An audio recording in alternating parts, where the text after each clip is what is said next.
बिस्मिल्लाहिर्रहमानिर्रहीम। अस्सलाम वालेकुम। आप देख रहे हैं programme news today with Tanzila Mazhar. Programme में आपको खुशामदीद कहते हैं। वज़ीर-ए-आज़म पाकिस्तान शहबाज शरीफ साहब पाकिस्तान की तरफ वापस आते हुए अपना रूट बदल कर लंदन में मौजूद हैं। नवाज शरीफ से मुलाकातों का सिलसिला जारी है और इन मुलाकातों के दौरान ही ISPR की तरफ से बयान सामने आया कि आर्मी चीफ एक्सटेंशन नहीं लेंगे और साथ ही उनकी अलविदाई मुलाकातों के हवाले से भी खबरें और तस्वीर सामने आने लगी। क्या ये मामला जुड़ा हुआ है?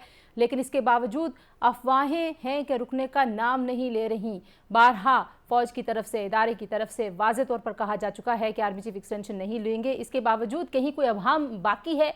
सवालात क्यों सर उठाते हैं? और ये प्रोसेस कब शुरू होगा? अगला आर्मी चीफ कौन होगा? क्या ये तमाम फैसले नवाज शरीफ ने करने हैं? पाकिस्तान तहरीक इंसाफ की जानिब से और उनके इत्तेहादियों की जानिब से हुकूमत पर कड़ी तनकीद हो रही है कि पाकिस्तान के तमाम अहम सियासी फैसले लंदन में क्यों हो रहे हैं। दूसरी जानिब शहबाज शरीफ साहब ने जब वापस आना है तो उन्होंने अपने इत्तेहादियों को भी इस बात पर एतमाद में लेना है कि अगले आर्मी चीफ कौन होंगे। वो अगरचे आइनी तौर पर इस बात के लिए उनके ऊपर कोई पाबंदी नहीं है कि वो मुशावरत करें, लेकिन जो सियासी सूरत हाल है ऐसे लगता है कि वो मुशावरत भी लाजिम होगी। लिहाजा अभी इसमें कुछ और वक्त लगेगा जब तक नया नाम सामने आएगा। दूसरी जानिब इमरान खान साहब का लॉन्ग मार्च, उसका सीज़न 2 शुरू हो चुका है जी। आज गुजरात पहुंचे हैं काफ़िले और ख़ान साहब ने यह भी कहा कि पूरे मुल्क से जो लॉन्ग मार्च के लिए काफ़िले हैं वो पिंडी पहुंचेंगे, जहां से ख़ान साहब ने ये मार्च उसकी उन्होंने क़यादत करनी है। 4 हफ्ते उनको सेहतमंद होने में लगेंगे। उन्होंने कल एक बैनुल-अक़वामी इदारे को इंटरव्यू देते हुए ये भी कहा कि उन्हें अफसोस है कि वो अपने दौरे हुकूमत में रूल ऑफ लॉ यानी कानून की अमलदारी मुकम्मल तौर पर नाफिज नहीं कर सके और उनकी हुकूमत को इलेक्शन के ज़रिए नहीं बल्कि ऑक्शन के ज़रिए हटाया गया। तो खान साहब कहीं ना कहीं अपनी नाकामी और अपनी गवर्नेंस की जो नाकामी थी उसको मानते हुए नज़र आते हैं। दूसरी जानिब उनके जो बयानात हैं वो लॉन्ग मार्च में, तकारीर में, बयानात में जो गुफ्तगू करते हैं उसके तजादात खुलकर सामने आना शुरू हो गए हैं। कल उनके एक देरीना साथी मेजर रिटायर्ड खुर्रम रोकड़ी ने हामिद मीर साहब के प्रोग्राम में बात की और उन्होंने कहा जी कि इमरान खान साहब के कहने पे जनरल फैसल नसीर साहब से उन्होंने मुलाकात करवाई सलमान अहमद साहब की, और सलमान अहमद वहाँ पर खान साहब के पैगंबर के तौर पर, उनके रेप के तौर पर गए थे और हमले के बाद भी उनसे ख्वाहिश का इजहार किया गया कि मेजर जनरल फैसल नसीर से मुलाकात करवाई जाए, जिसके लिए उन्होंने इनकार कर दिया। याद रहे कि वही मेजर जनरल हैं जिनको इमरान खान साहब अपने ऊपर होने वाले हमले में नामजद करना चाहते थे। तो ये बड़ी दिलचस्प सूरत हाल है कि एक तरफ एक शख्स जिसको आप अपने ऊपर कातिलाना हमले में मुलव्वस करार दे रहे हैं, उसके ऊपर FIR कटवाना चाहते हैं, दूसरी जानब आप उससे मिलना क्यों चाहते हैं। तो खान साहब के बयानात और उनकी सोच के इस तरह के तजादात यकीनन लोगों को और सियासी हालात पर नज़र रखने वालों को कंफ्यूज करते चले जाते हैं। बहरहाल जी, इस सारे मामले के साथ साथ मोहम्मद बिन सलमान सऊदी वलीअहद का दौरा पाकिस्तान का सामने आया है और उस वक्त जब वो पाकिस्तान के दौरे पर होंगे, इमरान खान साहब के स्केड्यूल के हिसाब से ये लॉन्ग मार्च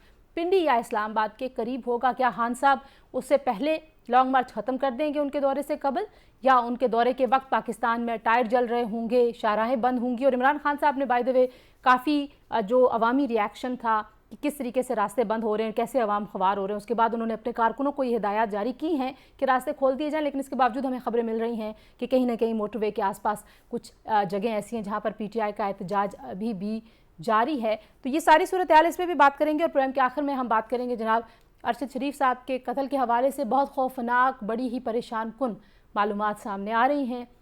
ये तहकीकात अपने मंतकी अंजाम तक कब पहुँचेंगी, अरशद साहब की फ़ैमिली को इंसाफ कब मिलेगा, ये बड़े अहम सवालात हैं और हुकूमत पाकिस्तान इस हवाले से अपनी पूरी कोशिश करती हुई दिखाई देती है। लेकिन क्या उनकी फ़ैमिली को इन तमाम कोशिशों पर एतमाद है या नहीं? तो ये जी हैं मामलात। मेरे साथ जो मेहमान मौजूद हैं उनसे आपका तारुफ करवा दें। हमें ज्वाइन करें पाकिस्तान मुस्लिम लीग नवाज से सेनेटर गौस आज़िज़ साहब, सीनियर रहनुमा हैं जी। पाकिस्तान तहरीक इंसाफ से आफ्ताब जहांगीर साहब हमारे साथ मौजूद हैं और मारूफ सहाफ़ी, तजियाकार शाहिदीन साहब हमारे साथ मौजूद हैं। तीनों मेहमानों का शुक्रिया। जैसे अब गुफ्तगू का आगाज़ आपसे करेंगे। शहबाज शरीफ साहब जो हैं वो ये तो उनकी सवाबदीद है, उन्होंने नए आर्मी चीफ की तैनाती करनी है, ज़ाहिर उन्होंने इत्तेहादियों से तो मुशावरत करनी थी। क्या सिर्फ इस मामले के लिए वो लंदन बैठे हुए इतने दिनों से? बिस्मिल्लाहिर्रहमानिर्रहीम। मामले कई मुल्क की मामलात हैं। ज़ाहिर है मियां नवाज शरीफ साहब इस मुल्क के 10 साल वज़ीर आज़म रहे हैं। उनसे मुशावरत भी ज़रूरी है। हमारी पार्टी के कायद भी हैं और ये होली सोली जो इस आजकल ये एक मीडिया पे एक गर्म इशू है कि आर्मी चीफ के अपॉइंटमेंट का, ज़ाहिर है उनकी सवाबदीद है, उस पर भी मशवरा होगा, लेकिन इस वक्त जो मसला सबसे बड़ा दरपेश है मुल्क की मईशत का है, लॉ एंड ऑर्डर की सिचुएशन है और उससे सियासी बेचैनी है, उस किस्म के मामला तमाम मामला में उससे मुशावरत जो है वो करेंगे और कर रहे हैं। तो क्या क्या और नवाज किसी शरीफ को इस साहब पर की वापसी का मामला भी वहां पर ज़ेर बहस आ रहा है, क्योंकि हमने देखा कि सफारती पासपोर्ट भी उनको वापस मिल गया, और जो कोर्ट में केसेस चल रहे हैं वो केसेस अभी उसी जगह पर मौजूद हैं। उससे पहले ये पासपोर्ट देना किस तरह से देखते हैं आप उसको? जो सफारती पासपोर्ट मिलना तो उनका इस्तेकाक है, साबिक वज़ीर आज़म है, वो तो उनका इससे पहले तो उनका जो पाकिस्तानी पासपोर्ट था वो भी जब्त कर लिया था, रिन्यू नहीं हो रहा था। तो फिर जब हमारी हुकूमत आई, हमने पासपोर्ट उनको इशू हुआ और अब दोबारा पासपोर्ट, तो उनका वही स्टेटस है। हर साबिक वज़ीर आज़म को जो है ना डिप्लोमेटिक पासपोर्ट इशू होता है, वो उनका राइट था, वो उन्होंने दे लिया, उसका पाकिस्तान आने से कोई ताल्लुक नहीं है। लेकिन वो जो मैं पिछले महीने या उस पिछले मुलाकात में हुई थी, तो वो जो मैंने महसूस किया कि मियां साहब जो है ना बड़े डेस्परेट हैं, वो मुल्क वापस आना चाहते हैं। लेकिन और मामला ज़ाहिर है अगर अब अगर सेनेटर साहब मामला नवाज शरीफ साहब की वापसी का हो, मैशत का हो, आर्मी चीफ की तैनाती का हो, पाकिस्तान तहरीक इंसाफ और शेख रशीद साहब जैसे लोग जो हैं वो कह रहे हैं शहबाज शरीफ बिल्कुल बेख्तियार वजीर आजम हैं, इसलिए वहां जाके बैठे हुए लंदन में, वहां से कोई हुक्म होगा, वहां से कोई बात होगी तो वो आगे चलेंगे। ये तासुर दुरुस्त है जी? बिल्कुल हमारे जो कायद हैं वो भी है नवाज शरीफ साहब, हम सारे उनको फॉलो करते हैं, वज़ीर आज़म हैं, ज़ाहिर है उनकी आशीर्वाद थी तो ये वज़ीर आज़म बने हैं ठीक और है। उनकी इजाज़त से बने हैं। सारे हर पार्टी में एक पार्टी कायद हो, चाहे जैसा पीटीआई इमरान खान है और जरदारी साहब की, उस पार्टी में हर पार्टी के कायद है और उनका फैसला जो होता है हतमी होता है, बिल्कुल ठीक हो उनसे गया। हिदायत मैं लेके ज़रा फिर आगे आफ्ताब चलता साहब के है। पास ये मामला लेके जाऊँ। आफ्ताब साहब, आप किस तरह से देखते हैं, बहुत ज़्यादा तनकीद थी इमरान खान साहब, जो एक तरफ तो वो कह रहे थे कि हकीकी आज़ादी है, इलेक्शन है, लेकिन सभी लोग ये कह रहे थे कि नए आर्मी चीफ की तैनाती पर असरअंदाज होना चाहते हैं।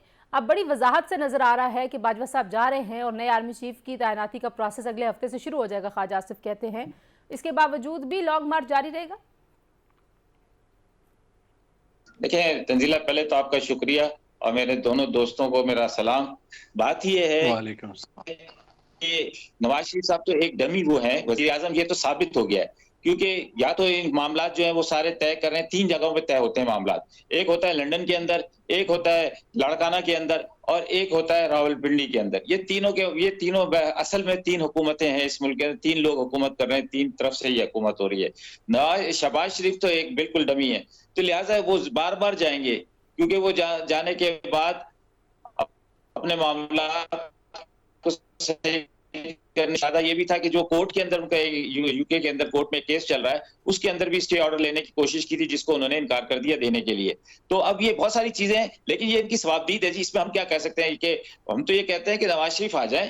अब तो उनके पास पाकिस्तानी पासपोर्ट भी है, फिर सफारती पासपोर्ट अभी नहीं हुआ, वो तो क्या उन्होंने किसी को अखबारी नुमाइंदे को कहा मेरे पास पहले से है, तो इसका मतलब ये है कि उनके पास पहले से सफारती पासपोर्ट भी था।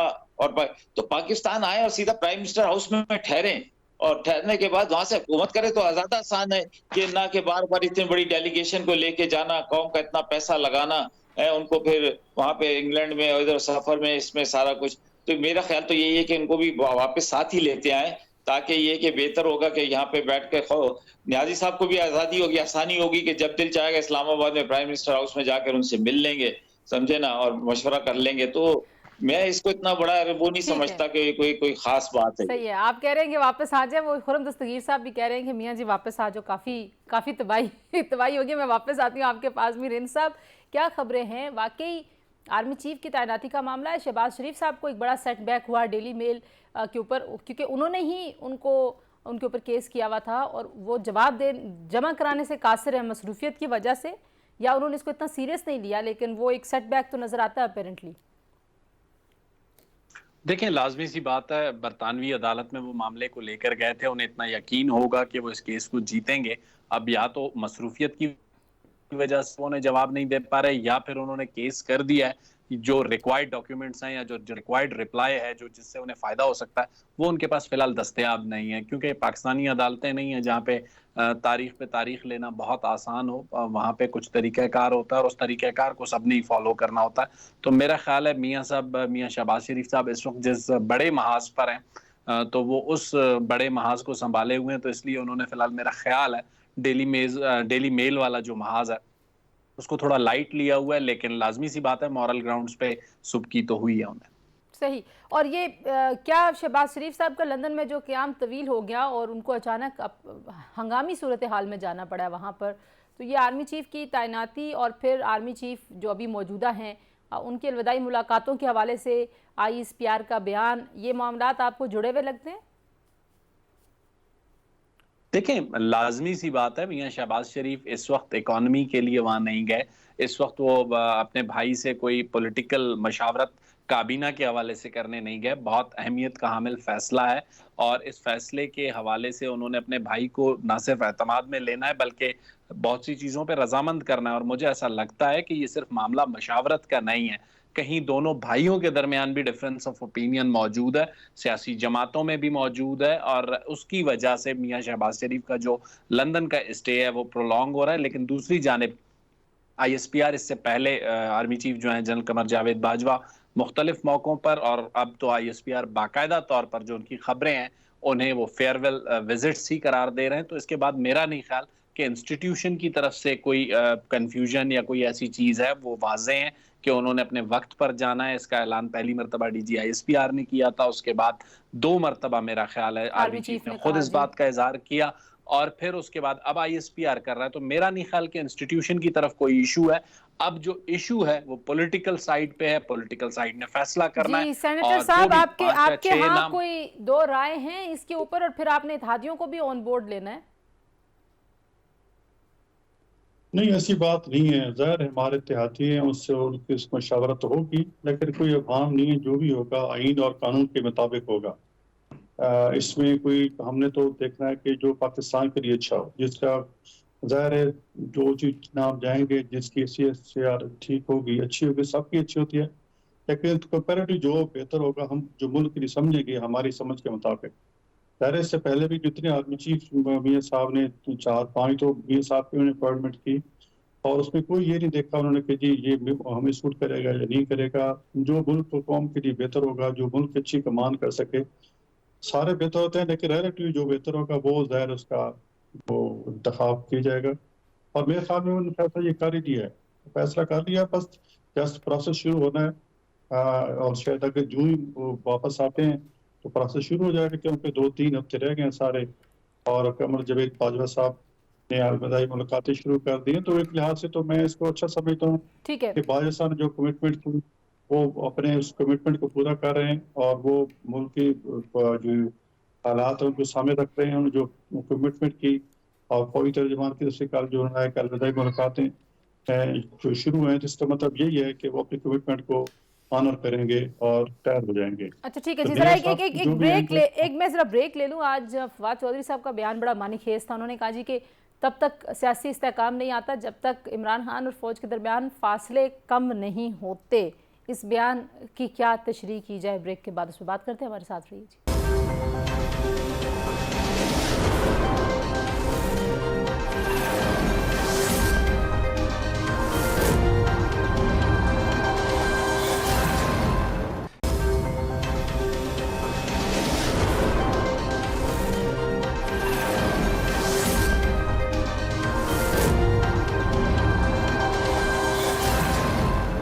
जी प्रोग्राम में एक बार फिर आपको खुशामदीद कहते हैं। आफ्ताब साहब, आपने भी कल देखा होगा इमरान खान साहब के एक और साथी जो हैं वो मंजर आम पे आए हैं। आपका भी पहला रिएक्शन यही था कि ये कौन है, क्योंकि हम देख रहे थे कि सोशल मीडिया पे आपके बहुत सारे लीडर्स कह रहे थे ये कौन है, फिर उनके साथ तो कौन उनकी तस्वीरें लगा दी। उन्होंने कहा ऐसी तो बहुत सारे लोग तस्वीरें लेते रहते हैं। So do you know him कि वो रोकड़ी साहब वाकई आपके लीडर है? अच्छा, पहली बात तो ये कि देखिए, मैं आपको बताऊं, ये पाकिस्तान है, इसको जरा तंजीला समझे। ये 20-25 करोड़ की आबादी का मुल्क है। यहाँ पर पता नहीं कि 75 साल में कितने फौजी आए, कितने फौजी रिटायर्ड हो गए। तो ये तो एक सिलसिला है। मेरे खुद घर के अंदर मेजर है, मेरा भी दामाद मेजर है। नहीं आफ्ताब साहब, ये आम मेजर नहीं है, सुन लेना, ये वो मेजर हैं जिन्होंने मेजर जनरल उनसे फैसल नसीर से मुलाकात करवाई है, खान साहब के नुमाइंदे की, बकौल उनके। अच्छा सुन लेना मेरी बात, मैं वही आप सुन ले मेरी बात कि मैं ये कह रहा हूँ, इस तरह तो हर एक के कोई ना कोई ताल्लुकात होते हैं, सब कुछ होते हैं। और ऑनेस्टली मैं आपको बताऊं, मुझे नहीं पता क्योंकि मेरा ताल्लुक कराची से है, सिंध से है, तो मैं इनसे नहीं कभी मिला और ना मेरे इनके बारे में इल्म था। इनका ये आपके सामने कल आया है तो बिल्कुल आए होंगे, हो सकता है जी खान साहब के मेहमान दोस्त भी होंगे, पहचाने वाले भी होंगे, सब कुछ होगा। और कोई फौज के हैं, रिटायर्ड है, तो ये रिटायर्ड फौजी जो है ना, एक कैप्टन भी कहता है कि ये मेजर जनरल जो है ना मेरा क्रॉसमैट था। वो तो कह इस सकते तरह हैं इनके ना, ताल्लुकात ऐसे ही मजबूत होता होते हैं। है। हाँ, तो इसीलिए अगर कोई होगा तो मैं उस पर क्या एतराज कर सकता हूँ। और अगर किसी ने कोई कोशिश की होगी तो अगर उसने सही कोशिश की है, ईमानदारी से बता रहा है, सच बात है, तो बिल्कुल इसमें क्या हर्ज है, अच्छा, तो फवाद कोशिश चौधरी करनी चाहिए साहब, अच्छा वाकई। चलें, फवाद चौधरी साहब के बयान का बताएं। वो कहते हैं जी कि फौज से फासले कम होंगे। जब आपने फौज के देखिए, ऊपर इतने संगीन अच्छा इल्जामात लगाए, आप अभी भी आप रुक असल नहीं में, रहे, कैसे फासले कम होंगे? अच्छा सुने सुने तंजीला, पहली बात तो ये एक बात समझने की है कि पाकिस्तान वो मुल्क है कि जहां पर जो है फौज का एक बहुत बड़ा अमल दखल है और एक बहुत मजबूत इंस्टीट्यूशन है फौज। और फौज से ताल्लुकात के बगैर कभी भी कोई हुकूमत कर नहीं सकता। आपने देखा जहाज के ऊपर थे आर्मी चीफ और नीचे नया आर्मी चीफ लगाया तो उसका नतीजा क्या निकला। तो इसलिए ये है कि ये कोई कह दे कि जी फौज का तो कोई एक पार्ट है, सिर्फ फौज एक इदारा, ऐसा नहीं है। फौज का ये बहुत बड़ा इदारा है। फौज जो हुकूमतें करता है, हुकूमतें बदलता है, हुकूमतें लाता है। लेकिन अगर कोई इसमें अपना कोई रोल अदा करना चाहता है और कर रहा है तो ये अच्छी बात है, क्योंकि ठीक है, मैं जरा खान साहब रिंद, अगर चले मैं दोबारा रिंद भी साहब जीत से कोई कर आते खबर हैं, लेती हूँ। रिंद साहब, क्या खबरें हैं? कोई एक से दो तिहाई अक्सरियत के साथ भी खान साहब जीत कर आते हैं तो उसके बावजूद खान साहब जो है, खान साहब फौज के साथ या हमारे इस्टेब्लिशमेंट के साथ अपनी रिफ्ट नहीं रख सकते। तो चले, ताल्लुकात बना के ये रखने आपका, चाहिए, अच्छी ये बात है आपकी जो इजाज़त साहब। गुफ्तगू है ये तो खान साहब को भेजनी चाहिए। मेरा ख्याल है आप जाएं कंटेनर पे, जब आते हैं खान साहब उनको मिलें, ये उनको बताएं। मैं तो जाता हूँ, मैं बोलता भी हूँ, मैं इसी तरह ठीक, बोलता हूँ। ठीक हो अगर गया, ठीक हो गया। बाकी अल्लाह मालिक है। शायद साहब, क्या खबरें हैं जी? कोई हो रही है बातचीत कहीं पे, कोई मामलात? क्योंकि थोड़े से खान साहब के लहजे में कुछ तब्दीली है 2-4 दिनों से। तंजीला देखें, आफ्ताब साहब ने जो गुफ्तगू की है, ये सारी गुफ्तगू जो है खान साहब के करीब रहने वाले अगर लोग करें तो इतने मसले ना हो। इतने समझदार लोग पीटीआई में मौजूद हैं आफ्ताब साहब जैसे, लेकिन मसला ये है कि वहाँ कंटेनर पे जो करीब लोग हैं वो कुछ और कहते हैं। तो इसलिए खान साहब भी जरा जो है ना, वो जिसे कहते हैं वो चने के झाड़ पे चढ़े रहते हैं। एक चीज ये है कि खान साहब डे वन से जो है वो उन्हें लगता है कि पीएमएलएन की तरह जब वो थोड़ा एग्रेसिव होंगे तो इंस्टीट्यूशन उनसे बात करेगा और फिर उनकी बात को सुना जाएगा और अनोखे लाडले की तरह उनकी हर फरमाइश, जैसे 2014 से 18 तक पूरी हुई या फिर 3.5 साल दौरे इक़्तिदार में खान साहब खुद एतराफ करते रहे कि उन्होंने कैसे बजट मंजूर करवाए, कैसे उन्होंने सादिक संजरानी को चेयरमैन सेनेट बनवाया। ये सारी बातें अब जुबान ज़द-ए-आम है। तो खान साहब अब भी समझते हैं कि वही नहीं, सिचुएशन अब है। कोई है, लेकिन कोई मेरा ख्याल है, राब्ते की कोई खबरें हैं आपके पास? ये रोकड़ी साहब भी दावा कर रहे हैं कि देखें हमले के बाद भी फैसल नसीर साहब से देखें मिलने की ख्वाहिश का इजहार हुआ उनके सामने। देखें ये इजहार हुआ है, रोकड़ी साहब ने दावा किया है। रोकड़ी साहब उनकी जमात से ताल्लुक रखते हैं, एक ही इलाके से दोनों का ताल्लुक है। अगर रोकड़ी साहब गलत बयानी कर रहे हैं तो पाकिस्तान तहरीक इंसाफ उसकी तरदीद करे। बल्कि सलमान अहमद जो के तर्जुमान भी हैं, खान साहब के मारूफ आर्टिस्ट हैं, वो आके तरदीद करें कि जी रोकड़ी साहब बकवास कर रहे हैं, झूठ बोल रहे हैं। देखें रोकड़ी साहब ने अगर बातें की हैं तो उनके पास एक पूरी टाइमलाइन मौजूद है कि कब से कब क्या हुआ, कब उनको पहली बार पैगाम रसान के तौर पे भेजा गया। और बड़ी बात यह है कि ये आप देखें कि खान साहब ने कितना सिस्टमैटिक खेला है कि उन्होंने टॉप से लेके जो मिड टीयर लीडरशिप है फौज की, दोनों से राब्तों की कोशिश की है। तो ऐसा नहीं है कि खान साहब राब्ते नहीं करना चाहते, लेकिन प्रॉब्लम यह है कि खान साहब नताइज अपनी मर्जी के चाहते हैं, जिसके बारे में फौज की एक वाजे पोजीशन है। और डीजी आईएसपीआर और डीजी आईएसआई की ठीक है ब्रीफिंग जी, में मैं वाजे तौर पे सेनेटर उन्होंने साहब कहा की तरफ कि लेके हमने जाती जो हूँ, कुछ माजी में किया वो दोबारा नहीं करेंगे। ठीक है जी, सेनेटर न्याज़ी साहब, आपको लगता है कि कहीं पे ये मामला सेटल होगा? खान साहब के मार्च ने रिज्यूम कर लिया है, मोहम्मद बिन सलमान साहब जो हैं उनका दौरा मुतवक्के है और उसका स्केड्यूल भी ऑलमोस्ट सामने आ चुका है।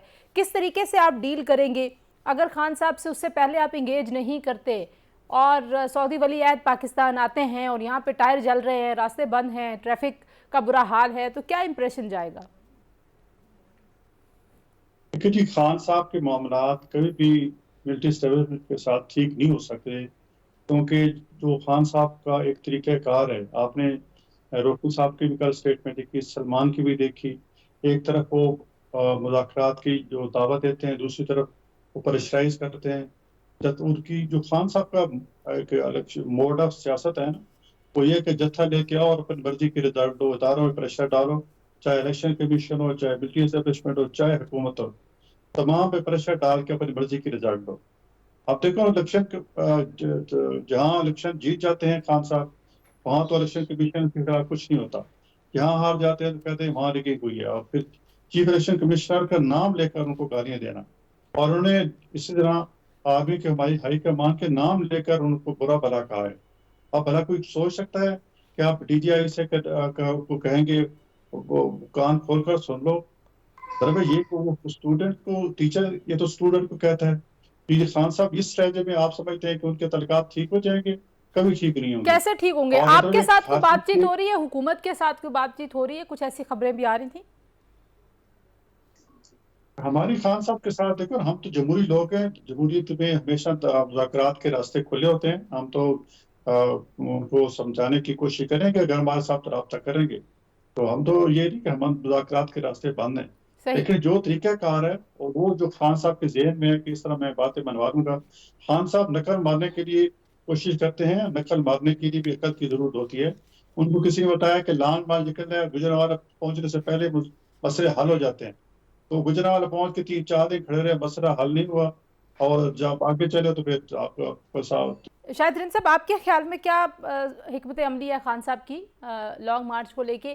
क्योंकि अब हम ये देख रहे हैं कि सारी तरफ से जो काफिलों ने आना, वो पिंडी में आके बड़ा पड़ाव डालेंगे, और फिर वहाँ से आपके ख्याल में जो इतलात आ रही हैं वो जलसा करेंगे या धरने के लिए इस्लामाबाद का रुख करेंगे?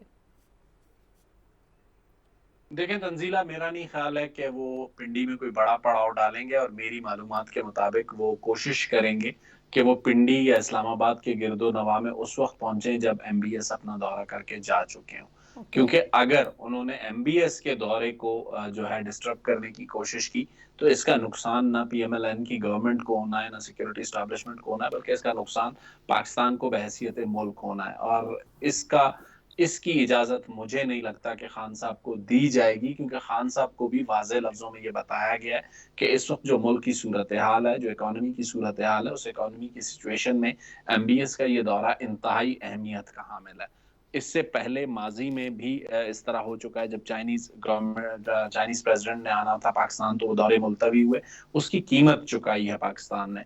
तो इस वक्त अगर खान साहब इस तरह का कोई एडवेंचर या मिस एडवेंचर करने की सोचेंगे, तो मेरा ख्याल है कि that will be the final call जो खान साहब को की जाएगी, और that will be the shut up call. तो मुझे लगता है, अभी तक मेरा ओपिनियन है कि खान साहब 21 से पहले 1-2 रोजा दौरा होगा, उससे पहले वो पिंडी, इस्लामाबाद या उसके गिरदोनवा नहीं पहुंचेंगे। और उस दौरे की कोई पॉलिटिकल इम्प्लीकेशन भी आप देखते हैं? कुछ ऐसी खबरें भी आ रही हैं कि हो सकता है कि जो सियासी दर्जा हरारत है वो भी कहीं अंडर डिस्कशन आए और उसमें कोई रोल हो इस दौरे का। ये मैं उस सूरत में सोचता कि पीएमएलएन और पीपल्स पार्टी के दरमियान मामला होता। एमबीएस की मुझे नहीं लगता कि इतने स्ट्रॉन्ग टाइज कोई इमरान खान साहब के साथ पर्सनल लेवल पे हों। अगर होंगे तो भी एफर्ट हो सकती है। सऊदी अरब का बहैसियत मुल्क पाकिस्तान की पॉलिटिकल पार्टीज में एक इन्फ्लुएंस है, पीएमएलएन में है। एक ब्रेक लेते हैं जी, ब्रेक और मजहबी ठीक है जी, ब्रेक के बाद वापस आते हैं जी, देखते हैं कि खान साहब के मार्च का क्या बनेगा। और फिर एक और मामला जिससे पाकिस्तान में बड़ा हिजान है और बड़ी खौफनाक सूरत हाल और मालूमात सामने आ रही हैं। अरशद शरीफ साहब के कत्ल के हवाले से कुछ उस पर भी बात करेंगे ब्रेक के बाद।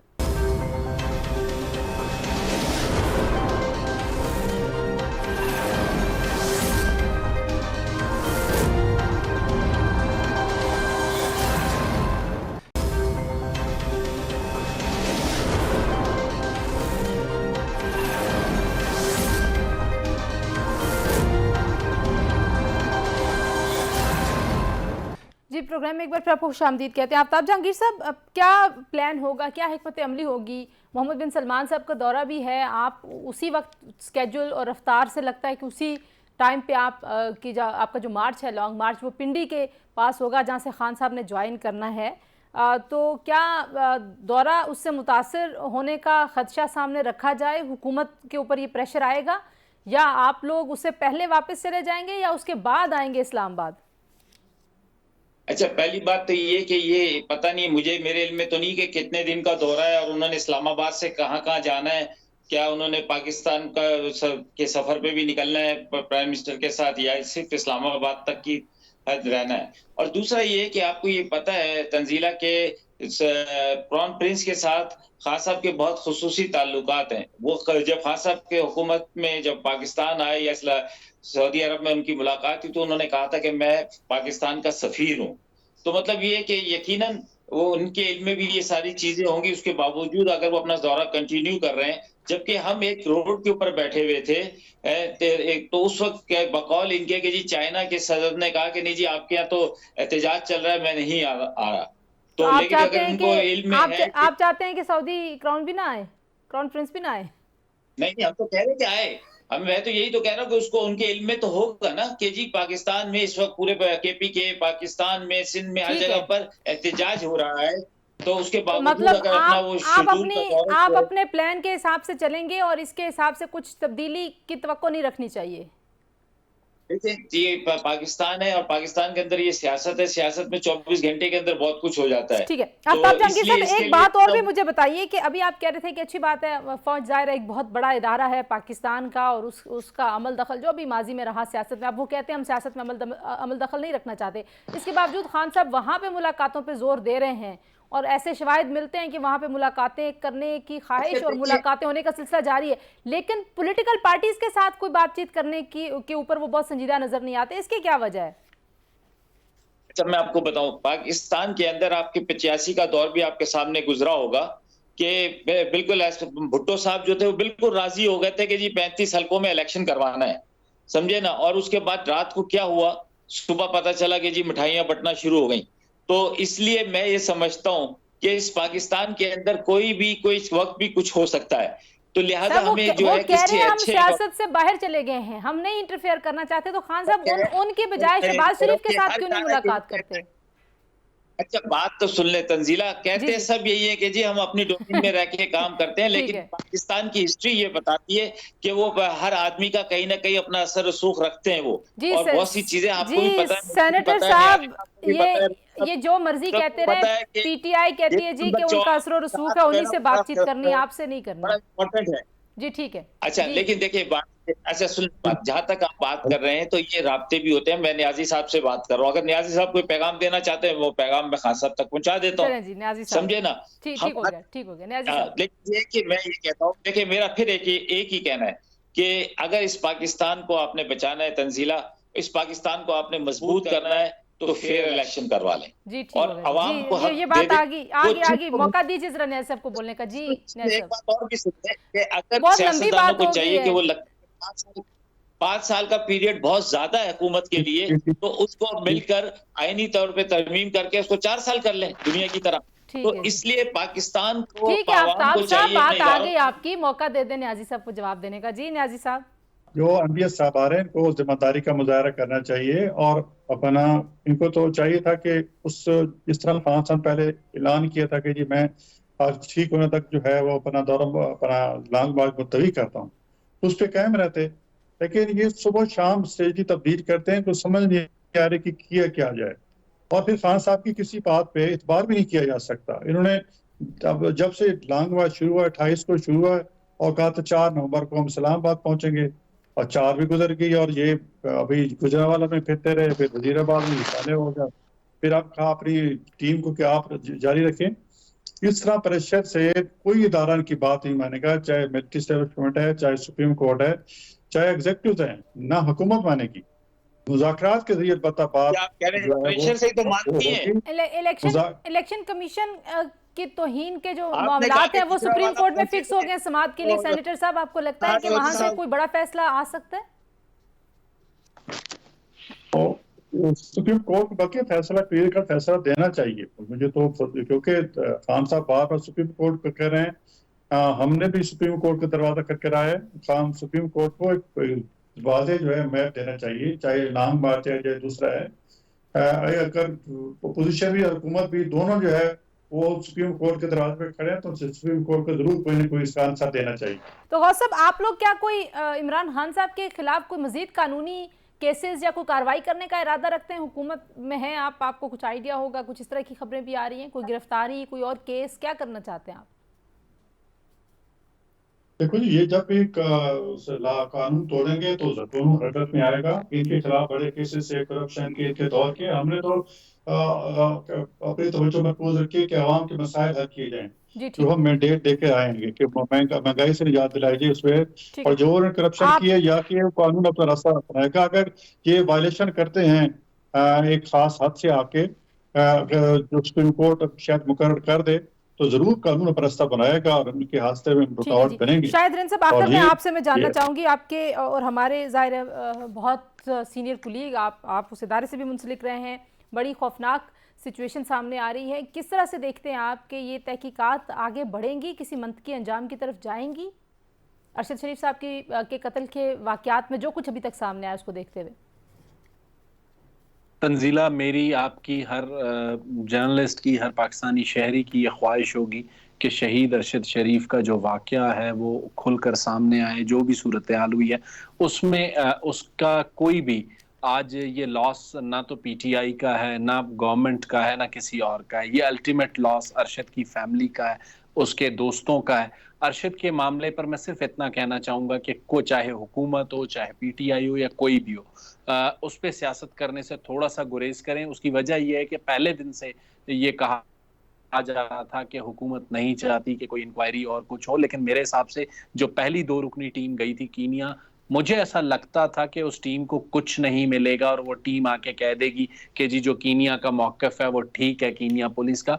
लेकिन मेरे लिए ये बहुत अहम है कि टीम ने आके न सिर्फ उस नैरेटिव को चेंज किया, बल्कि उन्होंने बताया कि अरशद को टारगेटेड कार्रवाई करके मारा गया है। मेरा ख्याल है जब तक इसकी तहकीकात मुकम्मल नहीं होती हैं, सियासी जमातें ज़रा इससे थोड़ा सा डिस्टेंस करें। इसको जो है एक शहरी, एक ख़ानदान और एक रियासत के दरमियान मामले के तौर पे डील करें, और मेरा ख्याल है अरशद की फैमिली को इंसाफ मिलना चाहिए।